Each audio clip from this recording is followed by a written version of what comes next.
name is Lisa Cowell, and we're here at the South Windsor Public Library. And we're basically here to just discuss MC Square technology and our wonderful curriculum that we have called Nets.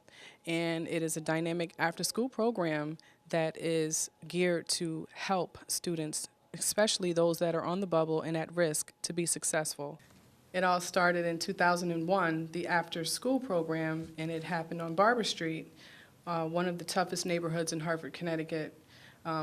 It was a North End community church, the New Temple of God, Pastor Wadey Lanier.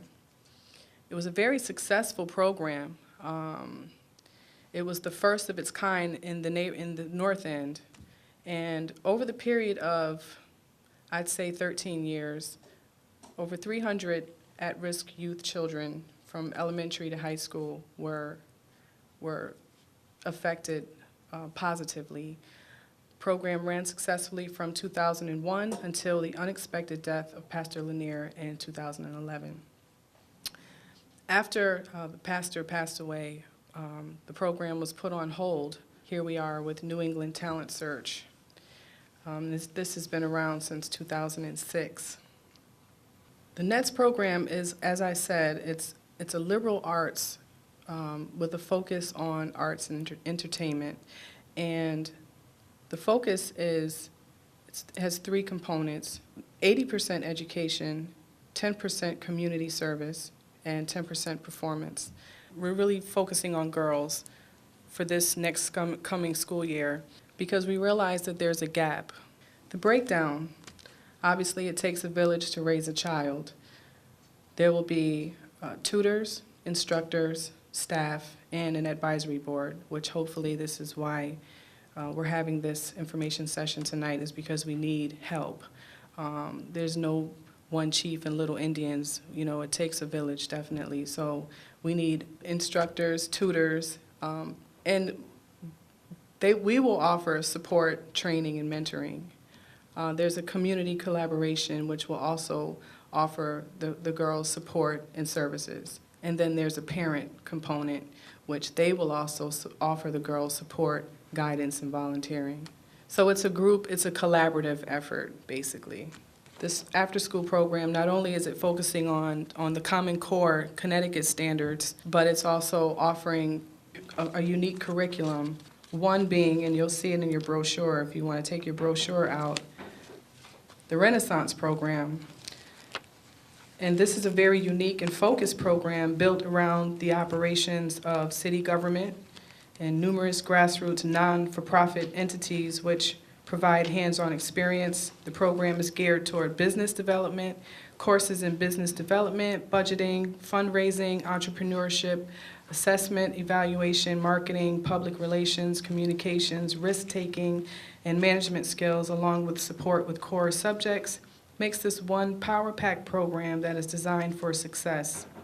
So basically, the girls would be learning about nonprofits, how to organize, how to run a nonprofit organization, sit in with people that are already running organizations and learn the ins and outs of that. The girls would meet 3 days a week, and then there would be a Saturday.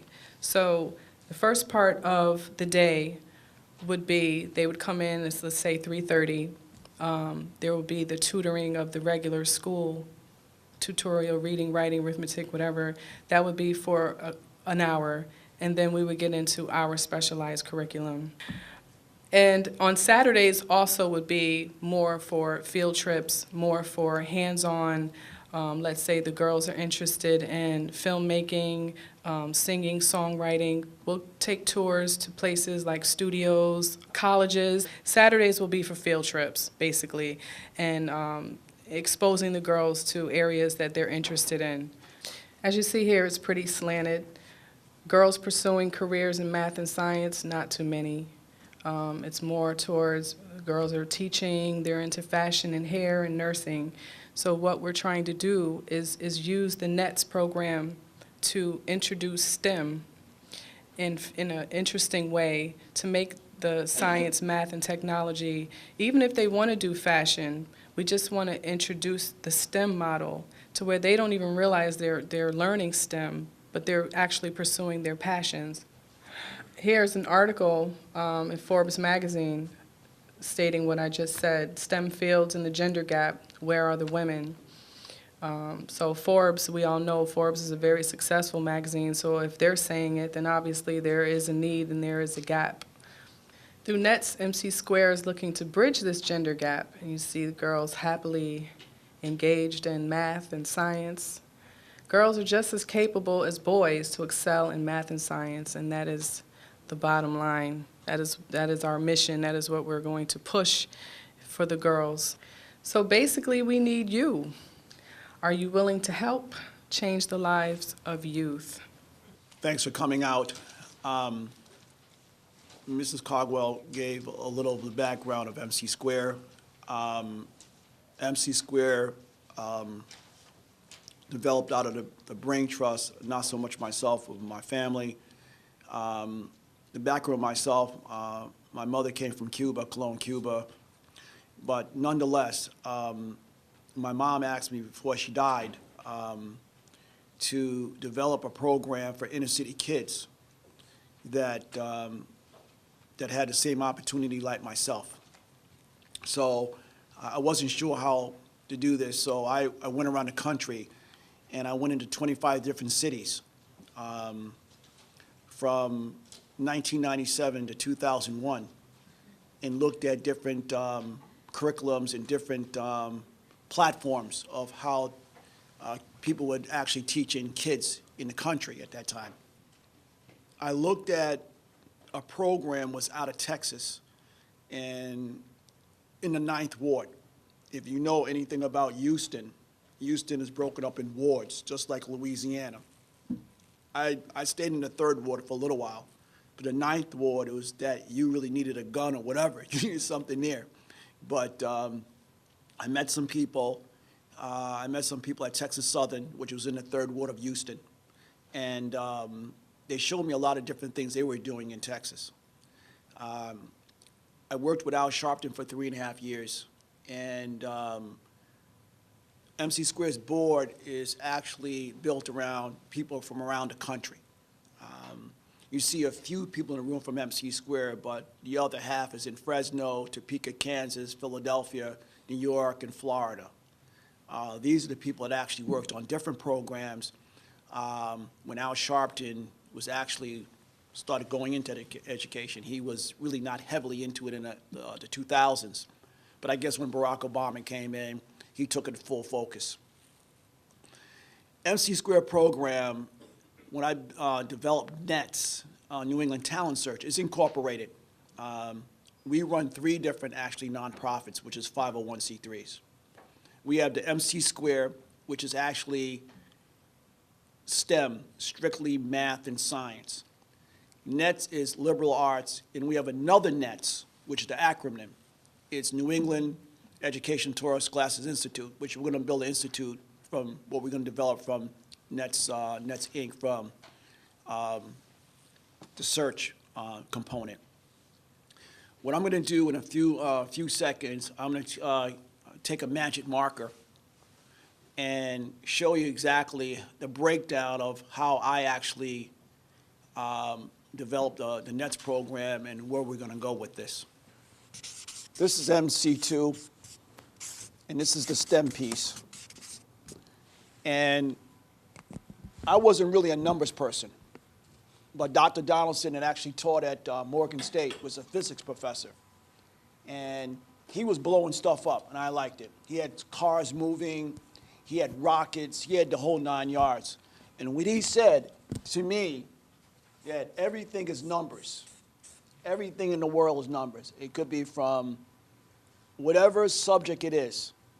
Everything is zeros and ones. So what I end up doing, I end up actually looking at different applications of actually how to teach kids. So what I end up doing, MC2 was not the first company I got incorporated, was actually Nets. My bar attorney that was actually out of Savannah, Georgia, she said, well, everyone knows that minority kids can sing and dance. But I says, no, not in the business side of it. All right? So anyway, when I developed Nets,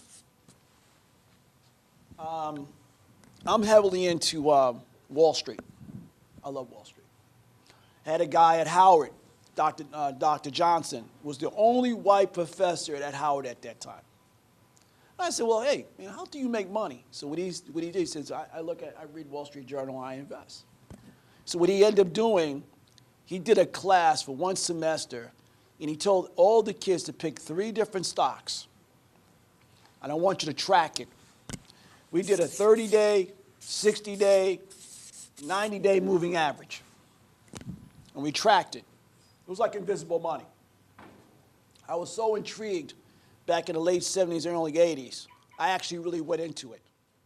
So what I ended up doing, I ended up actually started investing in myself. And when I kept on investing in myself, I kept on seeing how actually money really worked. And my mother and father kept me grounded. It says, you can make $1 million, but who are you going to help? So what we ended up doing in Nets, as Lisa said, what I end up doing with the curriculum is that if we go from 3 o'clock to 4:30, for example, in Connecticut, you need to do at least 15 hours to run a legitimate after-school program. Okay, at least minimum 15. From 4:30 to 5 o'clock, I feed the kids real food. No junk food, none of that McDonald's stuff. I had people like the parents and everybody come in to feed their kids because most of the kids coming to the program is actually hungry. Pastor Neer taught me, you cannot teach a child if they're hungry. It's more of a social economic deal than actually education. I learned that the hard way. You have to go backwards to go forward. From 5:10 to 6:30, I'm teaching something in Nets or MC Square. One of my kids said he wanted to be a rap star. I said, you can be a rap star all you want. But you know anything about negotiation? You know about contracts? You know anything of the legal field? Do you know how to write a business plan? They start doing it now. Myself and Mr. Dale, in 2008, wrote to the White House and said, when are you going to actually deliver a financial literacy program? They have about 60 programs now. And they wrote me back because they wasn't teaching inner city kids. They have all kinds of programs now for entrepreneurship. But in 2000, all the way up to 2009, 2010, they never had a program. Connecticut is, we're almost last. We're almost last in financial literacy. And we're the richest state in the United States, richest state out of all 50 states. So you break up actually the Torrington area, the Greenwich area, and some other parts. Believe me, you got the wealthy people. You got the best prep schools actually in Torrington, not in Hartford, not in Greenwich. I live down that area. That's why I know. I've been up to Pomford, where Coach Calhoun actually really lives.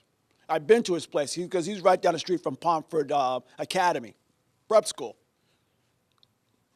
If you can't teach inner city kids the 3 components in business, regardless of what they really want to be, they're not going to get there. I do 20 to 25 kids a year. I do a summer program up to 30 kids. Over 3 years, we're looking at about 150 kids. I handpick the kids. I have 0 tolerance of nonsense. The Nets program is unique in the arts and entertainment, but still, education is the key to get where you got to be. If you can't be a rap star, a singer, as I told Miss Lisa, whatever, you could be a producer or a director. You could be an agent. You can go to actually school and be an attorney, to be an entertainment lawyer, and still make money. So basically, the hook is the Nets piece. But when she said 80% was education, that's my thing. We're not going to go to a 3-year pilot program and have a bunch of fools come out. We're going to have a lot of smart kids. We're going to go from a 2.0 to a 3.0 to a 4.0, wherever you want to go. They're going on. I track the kids. We have a 5-level assessment evaluation. 5 levels, not 2 or 3, 5. To make sure that I'm not just blowing smoke. So everyone in this room, if they become part of the Nets program, will know exactly each child. We will have the instructors. We'll have the tutors. We have the board of directors. I would have the outside assessment people come in. Then we'll come back and have the people that actually donate money come back and assess it themselves. Because I don't want anyone to tell me where their money didn't go. We do not get paid at MC Squared. Do we, Mr. Dale? We do not. No, we don't. Nope. There has actually been 75 people have been through MC Squared program. No one got paid. When Miss Lisa came aboard, I told her, the road is long, but the reward is great. My father taught me that one. So I come from humble background. I don't come to show out. I'm not going to tell you I know everything, but I know the Nets and MC Squared program works. I deal with the hardcore kids. The last piece of it, when you go through the 10 months of the tutorial, the food, and all that, and we do the Saturday program, which is a workshop. So what we teach them during the week, they have to come back and actually apply during Saturday. And at the end of the 10 months, we have actually a 2-day expo. And that's how the 5-level assessment actually comes down, because each child is going to have their own little booth. And we're going to walk around and we'll evaluate it. Whoever has the best demonstration, who's actually has the best of actually speaking, putting together, and all the whole 9 yards, scholarship and awards. So we go 3 years. We go 10, 11, 12. We have over 12 different programs, from arts and entertainment. We have earth science. We have the Renaissance Project. If you looked at my website, that's a community political thing that people go out and give back in the community. Each one of these programs is something that you can actually build a business from. I tell all my kids, I just don't want you to do it. Do something that you like and develop a business around it. So once you go to college, you can jump in a stratosphere that, hey, I know what my major is. I know what I'm going to do. Now, you may flip the script and do something else, but at least you have the foundation to say, hey, I know where I'm going. Basically, that's pretty much about it. I'm going to open up to questions. Anybody got any questions? This program is targeted for, is it high school students? Yeah, when we first started, we started with elementary. We started with 5th, 6th, and 7th graders. And what we did after 5.5 years, Pastor Nair asked me to go to high school because there was a need at Weaver High School at that time. Kids were dropping out of school. Elementary kids were pretty good. It's a little slow with some things we can help, but the high school thing. So since, what's that, 09, 08, 06, 07, we went to high school, Mr. Dale? Around 07. Yeah, around 07, and we've been in the high school area. But what we did, I took a step back a little bit, and I said, if I can get an 8th grader going into 9th grade and do a summer program, that means I could be leaps ahead, because when they go into 9th grade, I already know who your child is. So even though we give out applications, I could say, hey, I know who John Doe is. So if I have 50 kids, I only can take 25.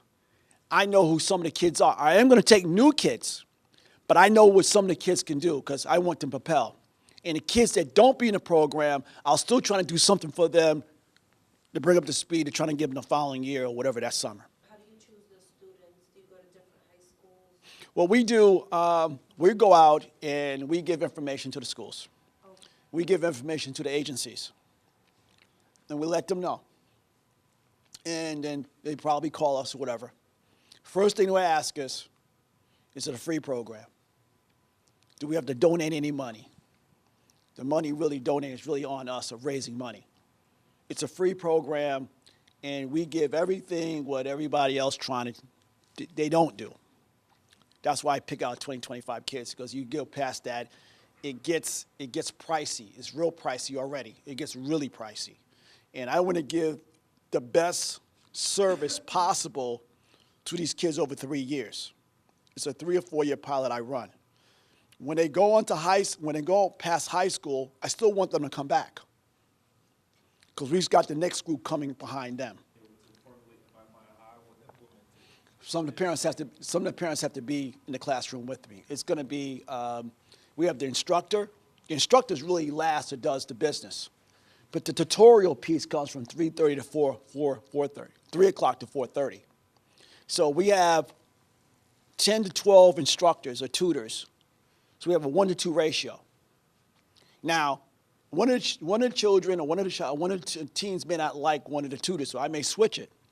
If you come out your mouth in a real bad way, I'll make sure one of the parents is there, because I don't want to, I said anything wrong or did anything wrong or touched anybody wrong and all this other wrong stuff. So I'll make sure that some parents always have to be present.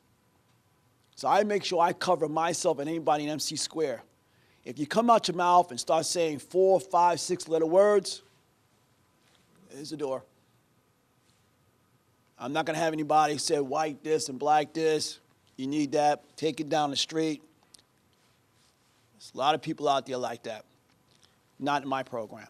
When you look at the United States, and they have, like, we're 28th and 29th in math and science.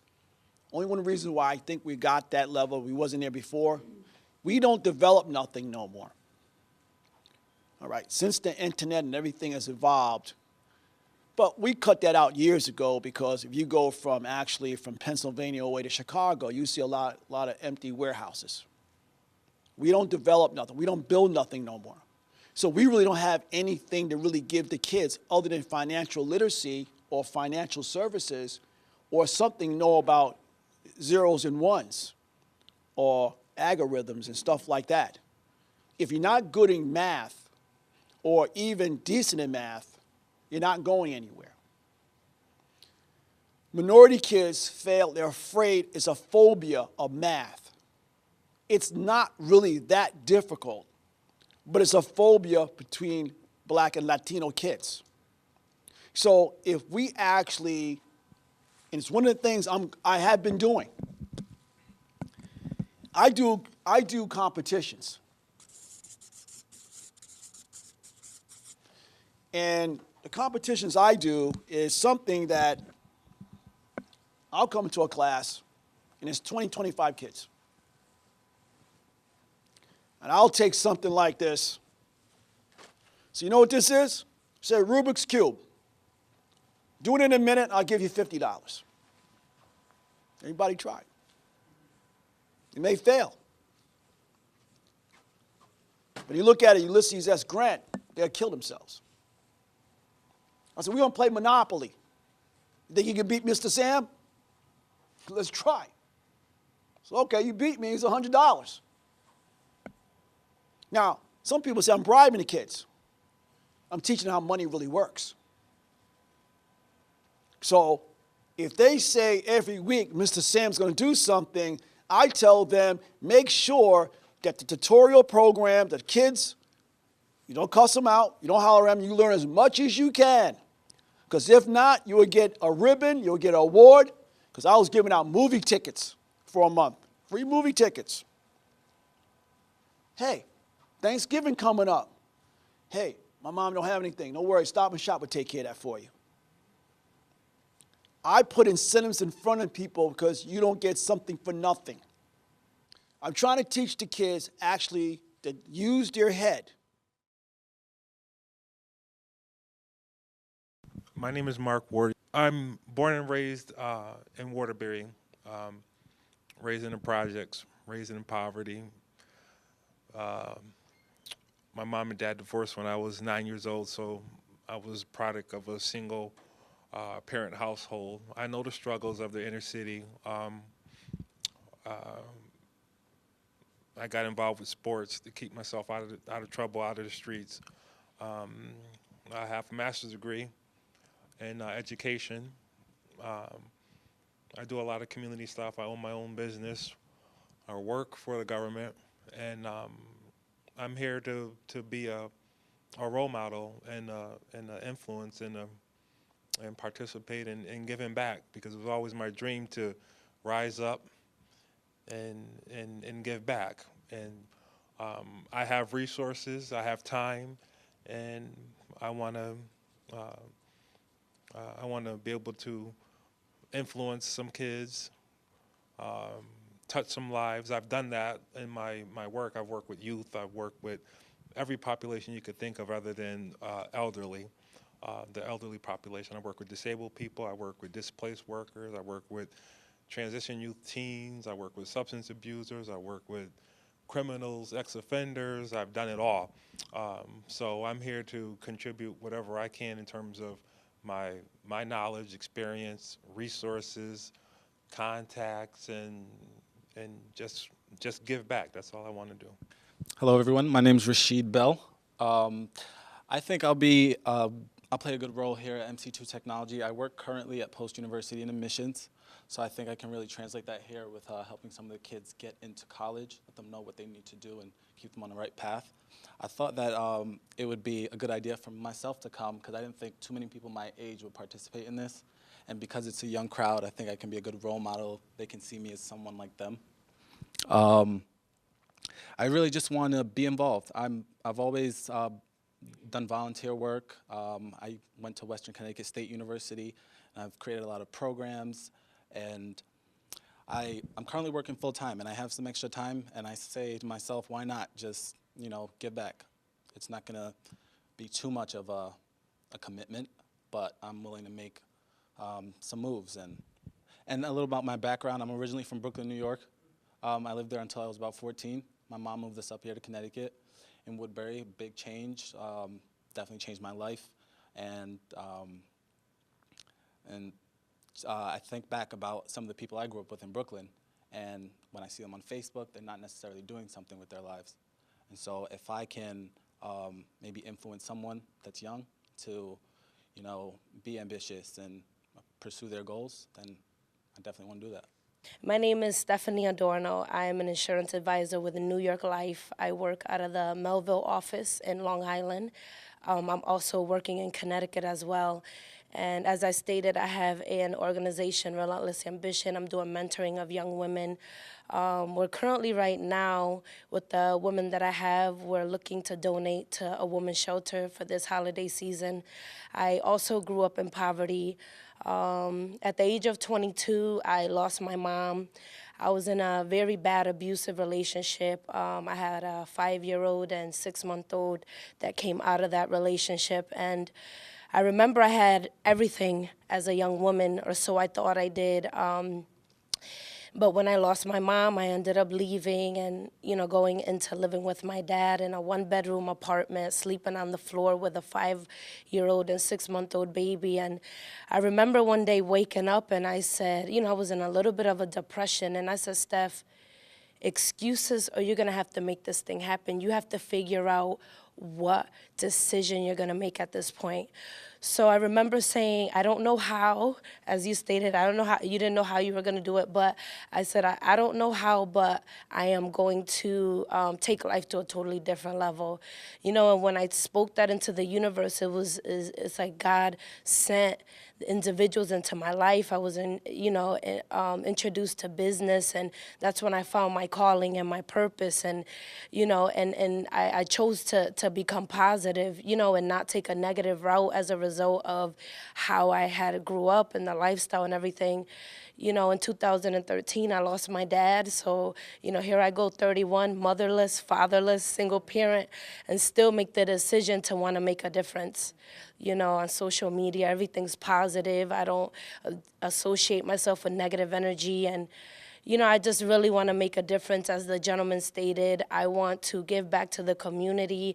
God has given me the ability to have my limbs, breathe, walk, talk. So why not, speak life to young women and help? I strongly believe that I would be beneficial to the program as well. And as you stated with my networks, you just never know who, I strongly believe that it'll be a blessing for sure. My name is Christopher Vicciola. I was just joking because I have a friend who runs a church down on Bishop Street in Waterbury, Jonathan Jackson. Um, well, anyway, I'm very interested in this program. Just to give you a little bit of a background on myself, I grew up in Bridgeport, Connecticut. My parents really didn't have a lot of money, and pretty much had to do everything myself, work my way up the ladder. Sometimes I worked 80 to 100 hours a week. I learned how to invest money, how to invest in stocks, make money. I excelled in basketball. I can still dunk a basketball. Played on Rucker Playground, played all over looking for competition throughout Connecticut, which Sam knows a lot about the people I used to play with. I worked in departmental health, state of Connecticut. From there, I worked for protection and advocacy, guarding the rights of the mentally ill, the mentally retarded, and drug-addicted people. Upon that, I met a person by the name of Senator Barbara Boxer in California who was coming to a fundraiser. She asked me if I wanted to be involved in a huge lawsuit. The Christic Institute Lepenka bombing, Iran-Contra lawsuit in Washington, D.C. to help refugees from Nicaragua and El Salvador come over here. Make a long story short, that's how I met Vice President Joe Biden, who was a senator at that time. He became a close friend of mine with John Kerry. We took on the Central Intelligence Agency. We sent CIA people directly to jail for illegal drug running for over 51 years, and that's a fact. From there, I became involved in Army Ranger training with some of the most decorated Special Forces Army Rangers in the world. David Scott Weekly, if you want to write that name down, if you look him up, one of the top Navy SEAL instructors. Passed my Navy SEAL test down in Florida. Went on, lived in Japan for 2 years, studying the martial art of the ninja. Became a world champion in the martial art of the ninja. Presented that to President Barack Obama, who presented that to the National Security Council. Now the art of the ninja is used to teach the Navy SEALs, to teach the CIA, and to teach the FBI how to track terrorists, just like they found Osama bin Laden. So if you want to ever find out about me, go on YouTube, Ninja, the true history, the true documentary on the History Channel. I've outdone my teachers. I've been declared in the world record books to be one of 2,000 of the most influential people of the 21st century. I asked a librarian out here if she has the book, but you'll find it in good college libraries. Mark was Who's Who in the World. Walked hand in hand with Coretta Scott King in the year 1990, March on Washington. And I know Sam was mentioning about the Black Panthers. I don't know if many people knew that Eldridge Cleaver was from New Haven, Connecticut, one of the original Black Panthers, with Huey Newton. That was from California. Stood for civil rights for many, many years. Just was inducted with Dr. King and Rosa Parks 2 weekends ago in Montgomery, Alabama, at Dr. King's church, the only church he preached at when he was still alive. So my point is that I always tell people, and I tell younger people, you can do the things that I have done, but it's going to take a lot of commitment. And that may mean, as I've taught people at Western Connecticut State University to kids, those friends you think are friends may not be your friends. They might want to just be hanging out with you. Use your time. Nothing criminal, but holding you back. You need to stay focused, like Sam is addressing the kids here. You need to make decisions. Get rid of the excess baggage. Stay focused. Set small goals. Build on the goals. And above all, mathematics, just like Sam's saying, all those, that's what you need to know. I'm telling you, I shoot straight. I don't care where I go. I've taken on the CIA. I've won. I've taken on the FBI. I've won. I don't care who you are. George Herbert Walker Bush knows my name. He was the head of the CIA in 1974. He ran Air America with my teachers, James Greitz and David Scott Weekly, flying large amounts of heroin out of the Golden Triangle, okay? Him and I do not get along. He knows that I cannot respect a person like him. President Barack Obama knows me inside and out. He knows Christopher Vicciola. Every senator and congressman in Washington, D.C., the head of the CIA, the head of the FBI, the head of the Secret Service, they know who I am. So basically, I have a lot to offer the program. And I'm very tough, okay, especially with kids, okay? I'm going to allow them to make decisions, but I'm going to steer them in the right way, okay? And they're going to have to make some tough decisions, especially who your friends are. Maybe they're not your friends. You're going to find out they're probably not your friends. Misleading you, deceiving you, manipulating you. If they're trying to take you away from doing something positive, they're not your friends. My name's Pam Barker Jones, and I came because I was curious about the STEM initiative and working with teenage girls. My background is I grew up in Binghamton, New York, which is on the Pennsylvania border. So we're a little south of where the snow is coming down right now in New York. And my parents didn't have a whole lot of money. I was the first in my family to go to college. I went to college to become a teacher. I always wanted to be a kindergarten teacher, and I had a guidance counselor who said to me, well, you've taken all the advanced math courses that the high school offers, so you should continue with that. So I have a double major in mathematics and in early childhood through elementary education. So when I graduated, I became certified pre-K to 12 in mathematics. I've been teaching mathematics for 34 years. I moved here in 1984 because my husband is an actuary for the Aetna Insurance Company, so I moved here from upstate New York. And my first job here was at Fox Middle School in Hartford, where I taught in Hartford for 16 years. So the young ladies that you're talking about are the young ladies that I've worked with for many, many years. Went from Hartford to New Haven, where I was a math supervisor for 5 years. Went to Waterbury for 7 years as math supervisor, and more recently I was in Wyndham Public Schools for 2 years as their assistant superintendent. So I have a lot of background in curriculum, instruction, how to teach math, how to teach people to teach math. Currently I am volunteering at St. Martin de Porres, which is a unique middle school for about 66 kids. It's all runs on its own funding, and I'm coaching their AmeriCorps teachers to be better fifth grade teachers. I am semi-retired, so I take on projects that interest me. I still write curriculum for a couple of different companies. I'm the assistant superintendent of my Sunday school program at First Congregational Church in Cromwell. So I am here to offer my services to see if there's something that I can do to make this program work better. I've been in the public system a long time, and I decided to take a little break from it because I don't think that public education, the way it's set up right now, is aiming at what is really needed. And I think my most proud moment in recent years was increasing the graduation rate at Wyndham Public High School by 10% in 1 year. And that meant that many more Latino young ladies were graduating from high school than had in the past. And so I want to see that happen, and so I'm very interested. A lot of programs for African American young men, not so many for African American young ladies and Latino ladies, and I think they're very missed in the math and science area. So that's what I'm here to offer. I am here to participate. Hi, my name is Alicia Fleming. I just kind of came to this information to kind of, I guess, get to know a little bit more about MC squared. So I'm still kind of exploring what it is and its kind of passions and what its objectives are and things like that. But just to talk a little bit about myself, I am, a recent college graduate, so I am from the north end of Hartford, and I'm a product of the Hartford school system. I went to Classical Magnet on Woodland Street, and during my elementary schooling, I went to Noah Webster Elementary School.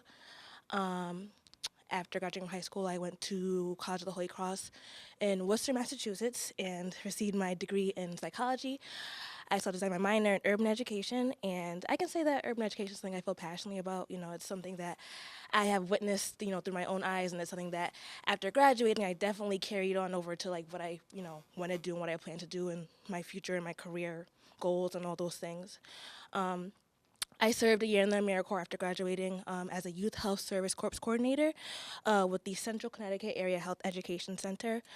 So through that, we were worked to address public health disparities and issues in urban neighborhoods and communities, and try to get students to participate in meaningful service learning projects all throughout the Hartford area. I worked to make sure the service learning projects were, being implemented in the right way, making sure that students were, attending them and things like that, and really trying to get students to be passionate about their communities and serving and giving back and learning more about what's going on in their neighborhoods, and again, trying to facilitate a passion for what's going on and an understanding of what students at that age can do to better their communities and serve their communities and things like that. As of now, I'm currently working as a research assistant and a project coordinator for the Institute for Community Research. That is a really well-known research institute in the Hartford area that works to, again, address those community health disparities. Right now, I'm currently researching tobacco and how it is prevalent or more available to urban inner city youth in comparison to, you know, what's available to suburban youth and things like that. And we're trying to study, you know, how I guess how people or how youth especially get initiated into a lifelong, you know, practice of tobacco and smoking and things like that. And we're trying to kind of inform a public, a future grant that will kind of address this and how to kind of stop kids from even trying smoking in the first place and, you know, initiating into that whole culture and things like that. So I guess that's a little bit about myself. Again, during college, I was really active in like social justice, multiculturalism. I feel like that's so important. I also did a lot of really cool things while I was in school. You know, I feel like going away to college is such an important, I guess, culminating kind of point of any person's life. And I feel like for me, especially, like going away to school and coming back, I can just really, you know, see all the injustice that takes place, especially in the Hartford community. And I feel like it's so important for kids, especially in the Hartford neighborhood, to just kind of have that experience and to be able to kind of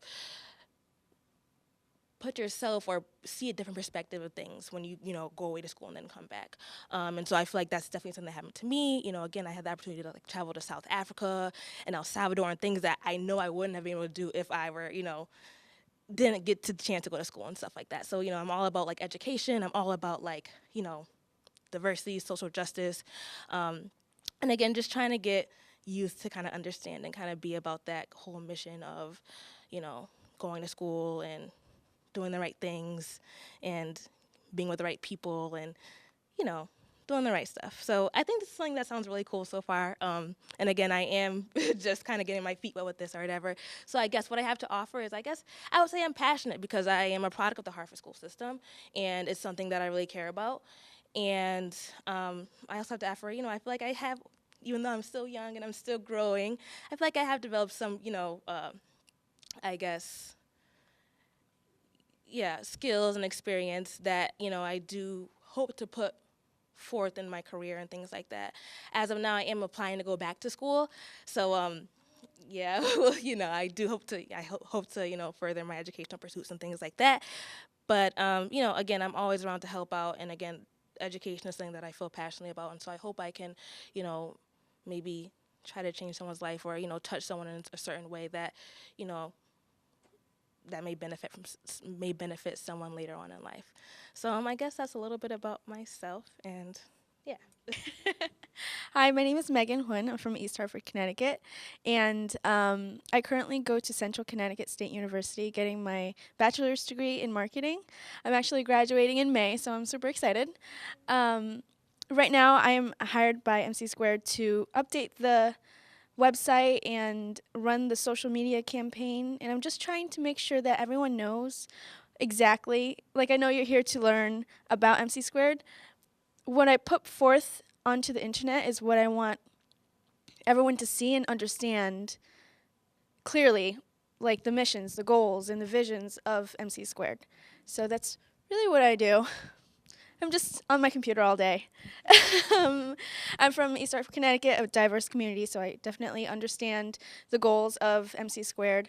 I value education a lot, and hopefully I'm going to try to go to grad school. I don't know, my future's like there. Don't know where that is, but right now I'm really looking forward to helping Mr. Cephas and MC2 get their company, your company, in the media, like very well known to people around the community.